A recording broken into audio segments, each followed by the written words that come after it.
Hey, Cinda. Hey, Phil. You want to just take a break from our normal recording tonight? Yeah, this is actually kind of a lot of work. Yeah. Let's sit around and talk and be, chit-chatty.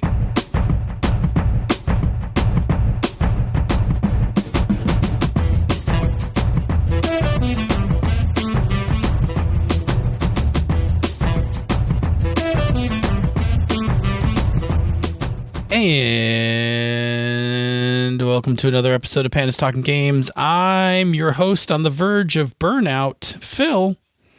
And I'm your other host, Senda, who, I don't know, I didn't come up with anything in time. So I just said it. So, hey, I'm not going to edit this episode, just so that we're all clear here, up front. This is not an edited episode of Pandas. All the outtakes are going to be in the audio for your convenience. I'm going to one-up that. There's no script for tonight's episode. There's no notes. But let's explain why. Yeah.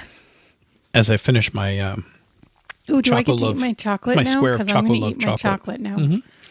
Mm-hmm. So, for the past 7 weeks, we've been running the show in lockdown, which, for the recording of the show, isn't a big deal for us. We record the show remotely. So that part's perfectly normal. Hence why we're on the mics chatting with you tonight. Yep. But the writing of the show, which is the thing I do the week leading up to the show, and the editing of the show, which is the thing that Senda does after we record, is being done while we're in lockdown. And to be honest, we're both kind of fatigued, right? Yeah. We're both kind of fatigued. We're both still working, which we're very fortunate for. We're both fortunate to be working, but we are working, parenting, doing all that stuff. Homeschooling, right. Working, homeschooling, and then all of the other things that I normally do, yes. Yeah. So we're doing all that. And truthfully, we were getting a little burned out, and so we didn't want to podfade the cast, right? We didn't want to drop to bi-weekly or anything like that, because we know a lot of people are listening to the show. We're hoping that we're providing a little bit of an uplift for people. And if we fade, it's just like one more change in your life. That you gotta roll with. So we don't want you to have to roll with any more changes. So we're staying here recording. We're just relaxing our more rigorous standards. And I know you're probably thinking, more rigorous standards? We do actually have some standards. Right. There's actually, you're going to notice, there's a certain amount of editing that isn't being done. And on top of that, there is literally no notes for tonight's episode. We are just making this up as we go along with nothing more than a little huddle before we got started. This is what we like to call an improv GMing show. Yeah. And so what it means is, for a little while we're all still in lockdown, and maybe a little bit after, as we recover from being in lockdown, there may be a couple shows like this in the rotation. There may be some written ones as we're feeling more creative or have a little more spoons to do some of the work for a show, but we're still going to get together. We're going to talk about game stuff and other geeky stuff. We're going to hopefully keep entertaining you. And we're also going to be kind to ourselves and give ourselves a little bit of a break as well. And so in these episodes, we're going to keep our format very simple. We're going to just talk about two things. We're going to talk about what's giving us life in gaming this week. And the other one will be a random one of something, another topic that's giving us life this week, of which I have selected what in our kitchen is giving us life this week. Yes. Because I thought that would be fun to talk about. Well, yes, and because you like to talk about your stir fries. And I like to talk about bread. Absolutely. So, to kick this thing off, Senda, what in gaming is giving you life this week? Yeah, so this is actually the week that my game group meets again, so it hasn't happened yet. Like, the full group meet hasn't happened yet to give me life yet. But what ended up happening is we started a play-by-post a couple weeks ago, I want to say, and we didn't. It was all of our first play-by-post together, and we didn't quite sort out some of the stuff that we probably should have sorted out in advance, like, post limits and stuff like that. That we're like, oh no, it'll be fine, and then we just jumped right in. So we're kind of gonna reboot that, but the end result of it is that there's a couple characters in there that we were really having fun with. So I kind of took those characters and have continued like a side AU, like non-continuity thing, which has been super cool. So are you still playing by post, or are you just like playing in character? Well, I don't know. Define play by post. It is now a Google Doc. Right, but are you like engaging in any rules, dice rolls? Anything? No, but we weren't engaging in any rules or dice rolls when we were doing it as play by post anyway. Fitting for your group. Okay, yes.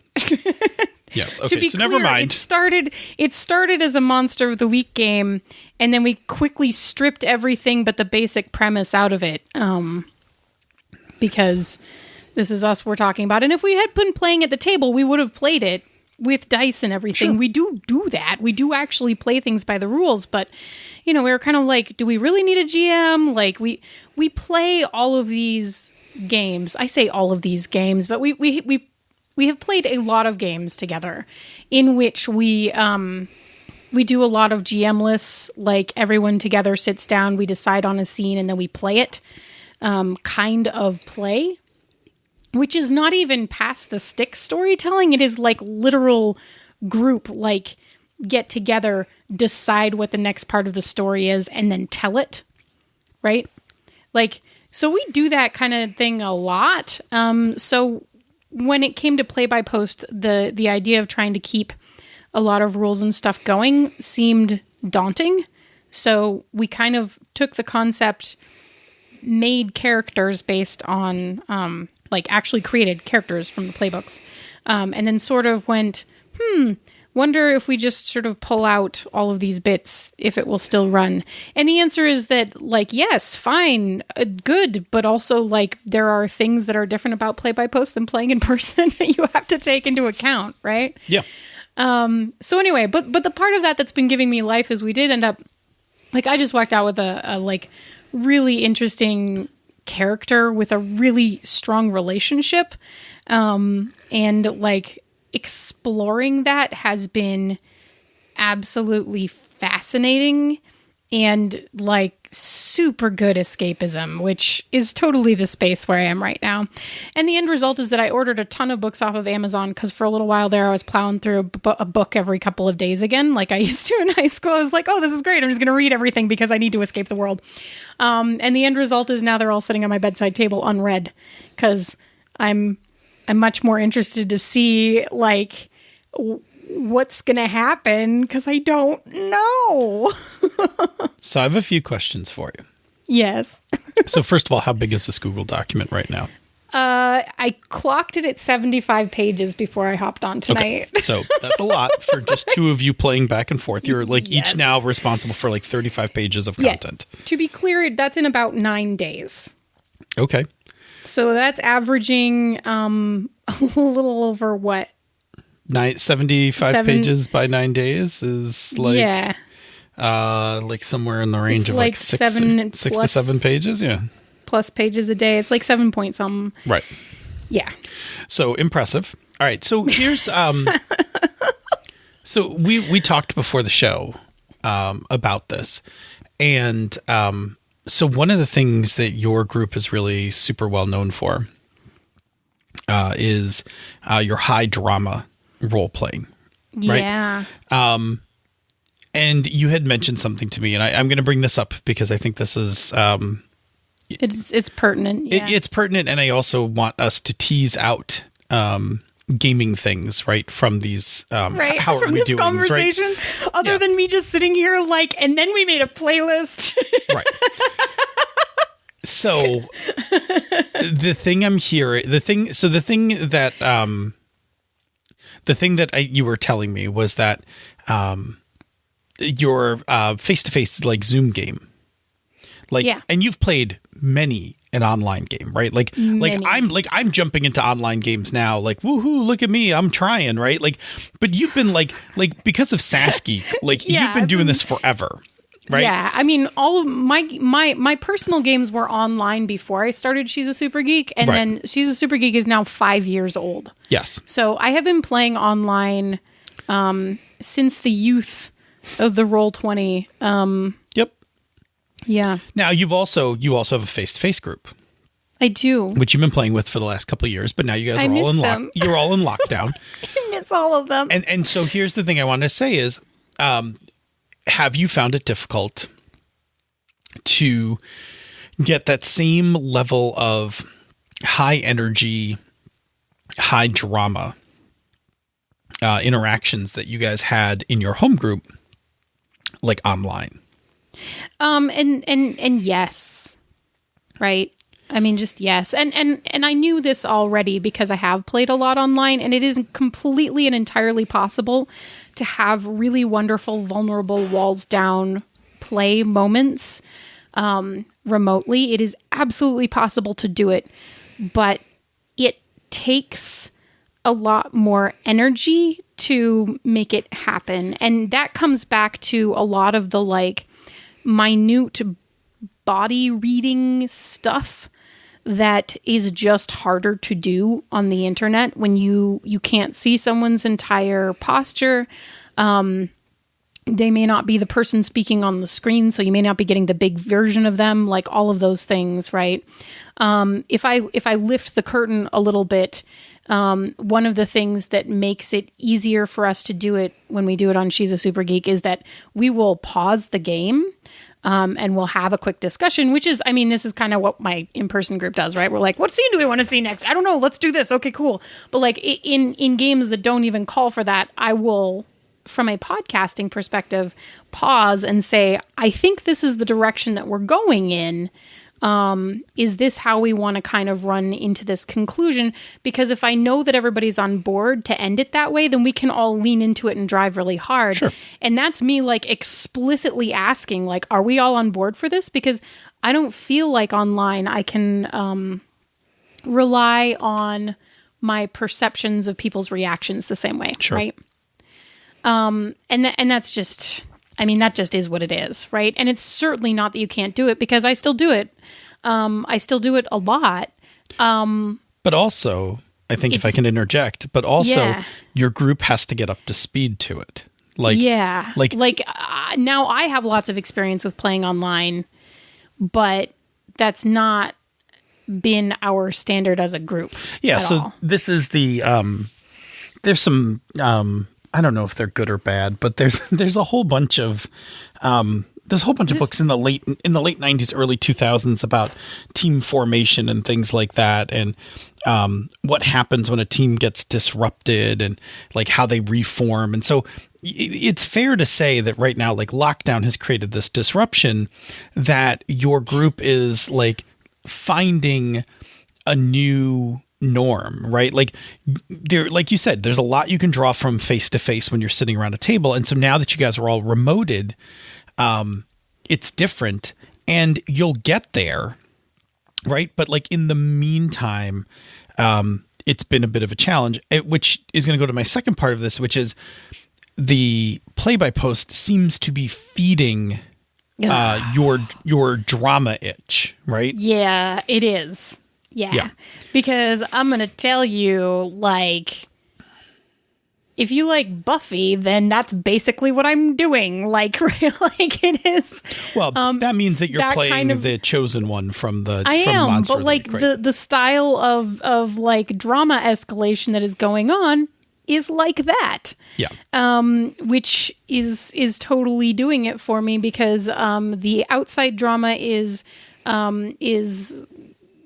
driving relationship drama, right? Yeah. And that's how I like to do it, right? So you put two people together, you give them some kind of strong relationship together, and then you put them in a pressure cooker. And boy, did we. Yeah. Yeah, so... But I want to say one more thing, and this is just a thing about the internet, and it is the thing that I've learned by, like, no longer having that group where we did really vulnerable play, and then taking that really vulnerable play online. The thing that I actually miss, and this is a thing that the internet can't do for me in quite the same way, the thing that I miss, and the in terms of vulnerability and in terms of the drama and just being able to fall into those emotional spaces, I miss eye contact. Yeah. That's a thing. It doesn't quite work the same. No. Yeah. I agree. So anyway, like that's just like my side note is like, that's one of the things that we're adjusting to. Like, eye contact is like a pretty, like the more I think about it now that I won't have it, like it's a pretty strong signifier in my group of like being super engaged and super involved in a scene and going to those really vulnerable places and having those really interesting discussions, whether they're good and like cute and adorable and like, oh, they're in love, or whether they're like, you know, these two twins have landed on opposite sides of the superhero war and like now they're going to mess each other up. Yeah. Right? Because all of those things have happened, and there's something about the eye contact in those situations that creates a level of intensity that is difficult for me to achieve on the internet. Emotionally, I can say the same things. I can do the same things. The intensity of how I feel and react to it is hard to match up to when I can get that eye contact. So I think the two takeaways.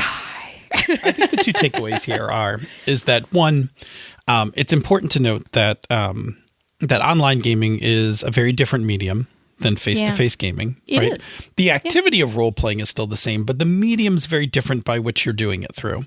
Yes. Which makes certain things harder to translate than others. Mm-hmm. It's I will just tag in there. It's the reason that I've been on the hunt for games that specifically make use of being online as a medium, Sure. so that instead of feeling like a limitation or an adjustment from things that I already know and love, I'm playing things that were built for this. Right? Yeah, absolutely.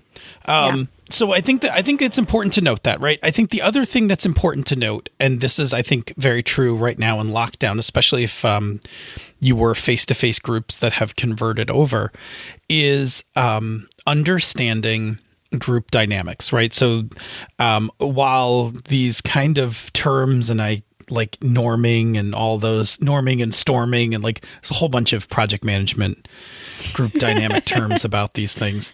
Sure. But what it signifies is that when you form a group, right, there's an adjustment period where the group kind of all learns each other, right? So we all learn our own, like we learn the group, and you know, we develop inside jokes and jargon and things like that. It's like never just ice cream. Correct, right? Your group has this thing about ice cream. Bubble gum is another thing that's a signifier to your group. And you tried so hard and got so far. Yeah, exactly. So then there's a point where after that settles out, that the group becomes really productive, right? And starts producing like amazing content or output or whatever, depending on whether we're talking about a project team or a gaming group, right? And then if something should happen to the group, it loses a member or some other significant change, in this case, a change of media, right? The group actually falls back down the chain. Yeah. And you are now normalizing again, right? Like you are now getting comfortable to each other. And this is, I think, an actual thing you ran into. Yeah. Is that you have to reset your expectations. Because where you were before lockdown Yeah. is as a group is different to where you are after. Now, that's not to say that if lockdown continues long enough that your online game doesn't actually get back to that place. That's exactly what's expected to happen. Right. Or if lockdown ends and you all get back together face to face, you'll actually like accelerate back to where you were. But the important part of it is recognizing that it's a disruption, and disruptions to groups causes the group to basically recess a little and then have to catch progress back, progress again. And I think you guys had a little bit of that. Yeah, I mean, for sure. Like, it just, and it's, but I'm still like really enjoying gaming with them, and I'm super happy that I get to see their faces. Yeah, absolutely. Because, no, all those things are true, and there's nothing wrong, right? There's nothing wrong with what happened. My point is, it's absolutely natural what happened. Right, that we're having to readjust and kind of reset back to new things again. Yeah, it's good. It's interesting, and I'm certainly not going to let it go. Like we're still playing our every other Thursdays, and I'm still super enjoying those, right? But we're kind of doing little one-offs. I think everybody is in, also the secondary part of this is, of course, that everybody's like, we all have varying levels of creative energy from day to day. Absolutely. It's just completely part of this whole situation is like when you don't, when you feel like you have to put all of your energy into basic needs like food, water, shelter kind of stuff, right? Then you don't have energy to put into creative endeavors. And so the more or less that each of us individually has been feeling like we have to focus on that really basic stuff, the more or less, kind of creativity we each have to bring to the table at any given day. So, that's just part of, the whole situation that we're in. But the good news is I have this little side gig that's giving me life. So anyway, tell me what's giving you life in your game world. Sure. So kind of playing off of what you just said, I've had a slow start to my Icons game. So originally my game group, if you remember, I think I've talked about this on Misdirected Mark. I think I've talked about it here as well. We were playing Things from the Flood, and then that got like way too dark and heavy. Not for any fault of the game. The game is very fair and tells you it's very dark and heavy, and we played it very dark and heavy, but it was just not in the place where we wanted to be. So then we were going to play Headspace. We had Headspace all set up, and we were going to do the Vancouver tsunami, but that has a whole side plot about a epidemic that is running loose, killing people in Vancouver. And I X-carded that. Like, I was like, really can't run this game right now. Not doing this right now. Yeah. So we pivoted one more time, and we were like, cool, we're going to play Icons. And we're going to set it in the past in our Halcyon City that we built for our Masks campaign that we did previously. We built this city. Yeah, when we did our Masks campaign, we actually did the whole history of Halcyon City. We did it like a microscope game, and we did it from World War II all the way up to 2020 in different comic book eras. So we picked a previous era, which was the turn of the century. So we picked the year 2000 and started to, we decided that's where we wanted to base our campaign, which had to do with this cosmic invasion that had just ended. Anyway, I say a slow start because we lost a session because one evening, everybody just kind of ran out of spoons. Yeah. And we were going to do character creation, but a number of the players weren't feeling it. And we wound up just kind of canceling the game. And so we started back up the following week, and we kind of got partway into character creation, but we really didn't get too far. And then this past week was coming up, and I was like, look, are we all still on board for playing this game? Like, is there something else you guys want to play? Like, I don't know, is this not giving us spoons? And everybody was like, no, like, we want to do it. Like, we were just, we were off, but we're all feeling like we can make it. So I was like, cool, let's do it. So the thing that's given me life is, what I love about my players is that I get onto the session and I'm like, I don't have any clue who any of like their characters are, right? Because some of them have only picked some stats, some of them pick some power sets, but they don't really know how they're going to make it, like how it's going to translate into characters. And we just do what we always do, which is we just start sitting and collaborating. And I just like ask questions, and we're building off of questions, and I'm doing it in a very comic booky kind of way where I'm just like, for each player, I'm like, okay, so I'm imagining like the last page of the issue before Cosmic Invasion starts. Like you're on a rooftop with like, you're on the rooftop with Silver Savior, and like this is happening, this kind of thing. And I've talked about Tony before, the Rainmaker of my campaign, right? Yes. So what did he do? Well, so here's the thing. So Bob starts with a great idea for a character who's been transformed against his will by this corporation. He was kind of a villain, but after the Cosmic Invasion starts, he like changes his way and becomes a good guy. Okay, good. Glenn is playing an Atlantean.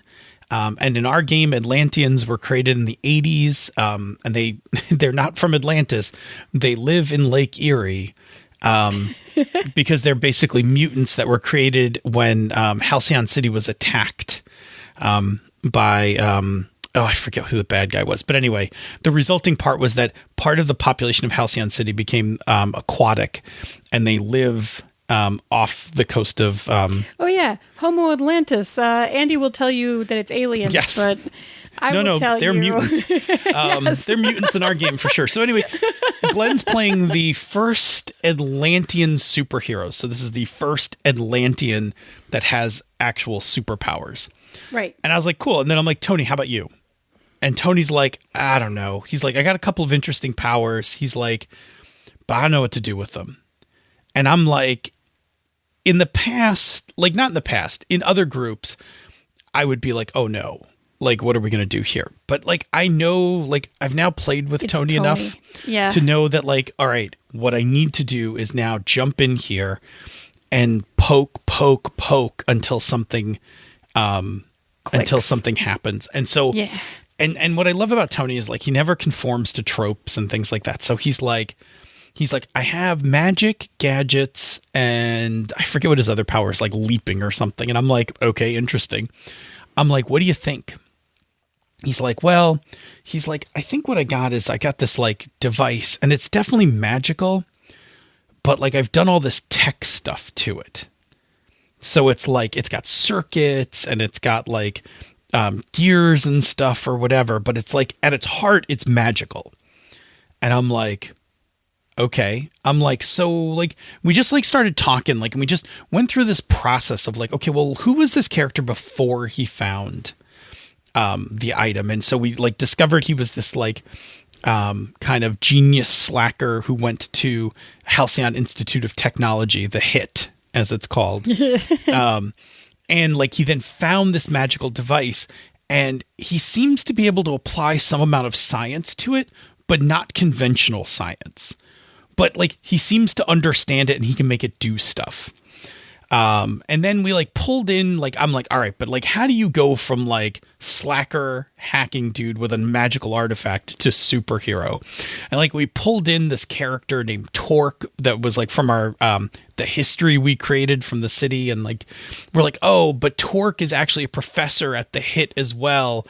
And Torque is, magically or psychically bonded to his supercar.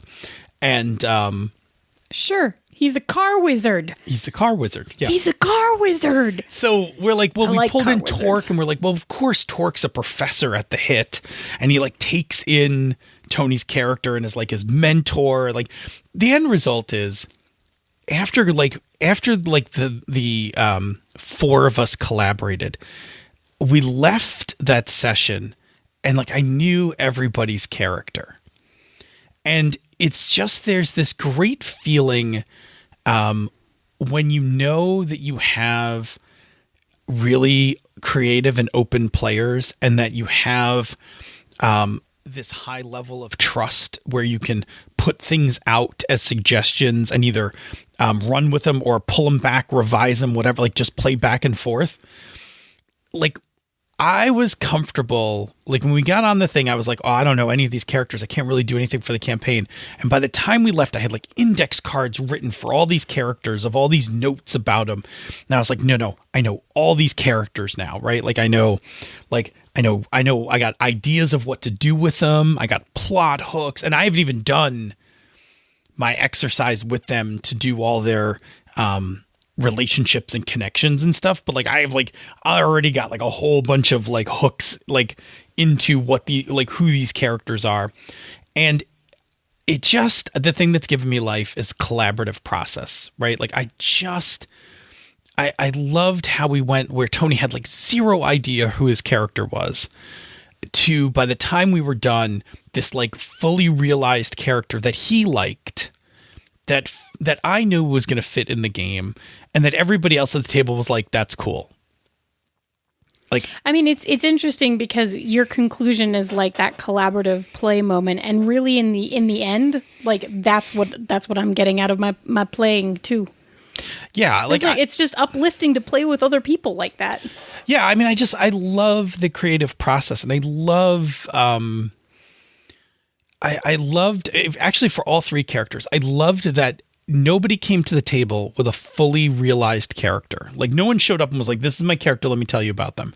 Yeah. They all came to the table and were like, here's what I got as an idea. And I was like, cool, I'm going to ask you some questions now. And then we threw stuff back and forth. Like Glenn wanted, for his Atlantean, he's like, well, I want some need to have to, go back to the water or something, or if my powers start to weaken. And I'm like, cool. Like we worked in a thing for that. And like we came up for the origin of his powers, this dark water that's at the bottom of the lake.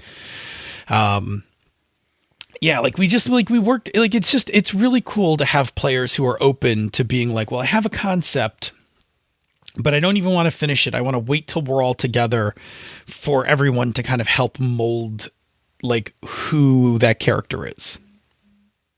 And I came out of that session like with a real boost of like, cool, like now I know what to do with this game. Well, do you want to spend like 8 minutes talking about food? I do. So what's giving you life in the kitchen? In the kitchen? Can I just tell you, so yeast is a thing right now, right? Like getting you scored some yeast. I scored some instant active dry yeast, which like, yes, I can start my own sourdough mother and all of those things, but like I have a reasonable amount of baking experience, but it's all with instant active yeast, right? So I was like, I'm not really sure. So I've been making lots of bread because that's lovely, and I'm home, so I might as well. So I've been making like our sandwich bread, and I've been making tasty, crusty loaves and stuff. But this weekend I made pizza dough. I made pizza dough, and then I made grilled pizzas on the grill.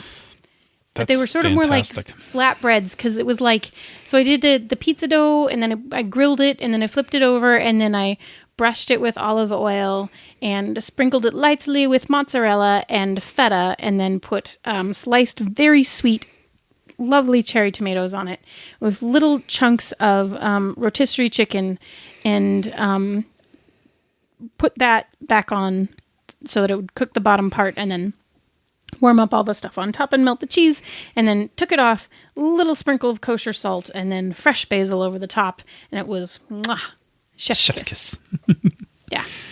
So that's my life. And I also grilled fajitas. Can you tell it got nice here? And I'm like, oh, I can grill things. I don't even want, what's not giving me life is weather in Buffalo. I know. I'm actually kind of hot right now. I am actually literally sitting here like, I closed the door. Is it warm in here? I'm in my basement freezing like usual. I know. I'm really sorry about that. I'm literally like it's hot in here. I'm wearing short sleeves and a skirt, and that's it. And like, it's hot. I'm in sweatpants, sweatshirt, t-shirt, slippers, and I'm still cold. Okay, good. Tell me about your pork fried rice. Well, what's been giving me life is Well, I don't know if that's it. Yeah. What's been giving me life is actually doing a lot of cooking with my wok. So I've been doing a bunch of different things. I found this really good orange spicy sauce. Yeah, that sounds delicious. So it's not that I can't make my own sauces, and I have made my own sauces in the past, but one of the things I like to do is for lunches is to get up from my desk, go in the kitchen, pull out the wok, and make a stir fry or something like that. So last Friday I was like, cool, I'm going to make a stir fry. I'm going to make extra rice because extra rice means I can make pork fried rice later. Right. Yep. And I had pork in I had leftover pork in the fridge. So I was like, cool. But I've gotten I've gotten the hang of making stir fries down now. Like I have a whole thing for it. I've gotten really good at quickly putting together stir fries. So like I quick prepped and it's just now I just rummage through the fridge looking for vegetables, right? So I'm like, oh, yes. I found a green pepper. I'm like, green pepper, this red onion, some matchstick carrots, this hunk of pork, this sauce, fired up the rice maker, quickly chopped everything up, got the wok going, cooked out my vegetables, reheated the pork, threw the matchstick carrots in after that because matchstick carrots cook really quickly. Teeny tiny. Which is good because regular carrots take forever to stir fry where they're kind of like not like super like hard. I really like matchstick carrots for all the carrot flavor and less time cooking. Yeah. Anyway, I made it. I threw the sauce in. And I've tried a couple of other sauces. Like the Wegmans, I've just like gone down the Asian aisle just buying like these stir fry sauces. But I really liked this orange one. Like it was really good. And I made really good rice. Like I've taken to heart the real secret to making good rice in the rice maker, which is I wash my rice 5 times. Yeah, you got to rinse it. Yeah, I rinse it. Like I do the thing where I put like just a little water in and then I like I'm washing my hair. Yep. Right? Like I just run my fingers through it. Yep. And I do it till it's like almost clear, right? Yeah, I mean that's what you're supposed to do. It just depends on how lazy you are. I always will take the time to just get that rice really clean. And man, does it make a difference. Like it so really does. Sticky and so anyway, I had such a wonderful stir fry and then put the rest of the rice in the fridge. And over the weekend, took some more of that pork, more veggies, a couple eggs, and whipped up some pork fried rice, which, I just love. You know what? So the other thing I made was actually blueberry lemon muffins. Oh, lemon but they're cream. gone. I didn't have cream cheese to do the filling, but I do now. So I was going to make cherry with vanilla cream cheese filling. I was thinking is the direction I was leaning in because I picked up frozen cherries. I'll tell you something muffins. Not very fancy that I made. What? But it was so good. The other night I was hungry and I was like, I need a snack. And so I've been watching this. I've been watching the show, Sam the cooking guy. The cooking guy. Right, but I really like his philosophy, which is like he's going to make stuff, but he's going to like up the flavor content by either getting more flavors in it or doing something to the materials. So I was like, cool, I'm going to make a peanut butter and jelly sandwich. But instead of just making a peanut butter and jelly sandwich, why don't I grill it? So I have this really nice organic whole wheat bread from Wegmans. It's got like a really good chew to it. Yeah. So I took some Kerrygold butter, buttered the outsides, and hit it on the flat top, made the peanut butter and jelly sandwich, toasted it to like perfect golden brown. And I got to tell you, just melting the peanut butter and jelly a bit, the Kerrygold butter saltiness on the outside, like I could have just made a peanut butter and jelly sandwich. I'm sure it would have been fine. But for a few extra minutes of work, a peanut butter and jelly sandwich was dope. Like it was. I mean, I'm going to tell you, like, I come back to this all the time. That's why I like to fry my bagels. Oh, right? I've had your pan fried bagels before. They are amazing. Yeah. Like, I mean, a toasted bagel is fine. I mean, I've told you many times the story of my childhood. Yes. Like I used to eat bagels. I used to eat bagels right from the bag. My because bagels are never that fresh. I don't have that option. They need to be reconstituted in some way. I am with you. Like given a chance, I will always toast a bagel. I will very rarely, like, unless they put them out at work. But even if they put them out at work, sometimes they put the toaster out at work. And if they put the toaster out, I will always toast my bagel. Toast it. Yeah. Anyway, we should wrap. That's the things that's giving us life. Those are the I'm going to say this. We can't predict week to week yet whether we're going to do a couple more shows like this or whether we're going to jump in and do a full show. It has a lot to do with how many spoons both of us have on the writing side of it and the editing side of it. We still like getting together and talking about gaming and other stuff. We still like talking to all of you, and we hope that you enjoy listening to us. So in order for us to get to the end of the show, do you have can you do one off the top of your head? Can you do one of the shows on the Misdirected Mark Network? Sure, I'll make one up. Okay. Yeah. So on the Gnome Cast, you can join a bunch of the gnomes from Gnome Stew talking about cool topics, usually related to one of the articles that one of them wrote, in an effort to entertain you and stay out of the stew. Excellent. Say, Senda, where can people reach us on the internet? Well, you can find us on Twitter at Pandas Talk Games. You can find us in the Misdirected Mark forums, or you can drop us an email, panda@misdirectedmark.com.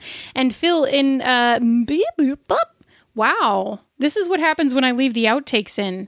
Once you find us in one of those locations, what can they do with that information? Yeah, please don't stop sending suggestions for the show. We actually really do like suggestions. Sorry, carry on. I'm really trying to get us to the end of the show, and you're really just trying to make the show longer. Keep going. Please keep sending us suggestions as our spoons rise and we are more back into the swing of things or have good weeks. We will put out shows talking about the topics that you find interesting, because we find them interesting too, and we do like talking about what you like to hear. So please keep doing that. And if you like what we're doing here elsewhere in the Misdirected Mark Network, if you are able to, please consider supporting our Patreon campaign. The Patreon campaign makes all of this possible, from web hosting to equipment to hosts, all of that stuff. All of that comes from your generosity. We appreciate it immensely. It means a whole lot to us. So thank you for your continued support. We normally shout out to our patrons each evening. But since we're doing this off the cuff, we are just going to shout out the love to all of our patrons. Yeah, y'all are really the best. You're all just fantastic, and we hope that you are all doing well, staying safe, being healthy, and we'll just keep doing this, so keep hanging out here. If you join the Patreon, just really quickly, you get access to Slack Room for Life, the bonus outtakes from this show, the Misdirected Mark After Show, and other various things that... as I think we get back into the swing of regular life, will start showing up for patrons. Yes. Yeah, including on Fridays. We keep getting together and chilling. Yes, our Friday luncheons. Yeah, we've been having Friday lunches with the folks from Slack. Anybody who can make it on any given Friday. It's pretty cool. Come hang with us. Yeah, we throw it up on Zoom. I believe that Rob has put it out on the Patreon thing. So in case you're not actively in the Slack, I think it goes out to patrons as well. But we really do. I mean, like, we're having this thing on Zoom. Friday lunches, 12:30 Eastern. It's really fun. It's really nice to see everybody, and just like we sit and chat, and it's just, I don't know. It's really, it is another thing that gives me spoons. Come get your social time. Yeah. Your non-work social time. Absolutely. Yeah. Good stuff. Yeah, we are doing that as well. Say, Senda, there's another thing that people can do to further our If You Listen to Us, You Will Love Us campaign. And that involves going and doing what, where? Well, you can leave us a rating or review on Apple Podcasts or the podcatcher of your choice. Every new review we get really does actually help new people find the show. And I think on Podchaser right now, although based on when this drops, it may have ended, they're actually donating 25 cents a review to Meals on Wheels to make sure people get fed. That's legit. While things are going on. So that's kind of like a, hey, win-win, go review a bunch of podcasts. And by doing that, have donated some money to a really good cause that's trying to keep people fed in the middle of all of the wildness that we are currently living through. Anyway, we really super appreciate everybody who has already left a review. They really do also give us life. Awesome. Say, Senda, how many pages do you think this play-by-post can actually go?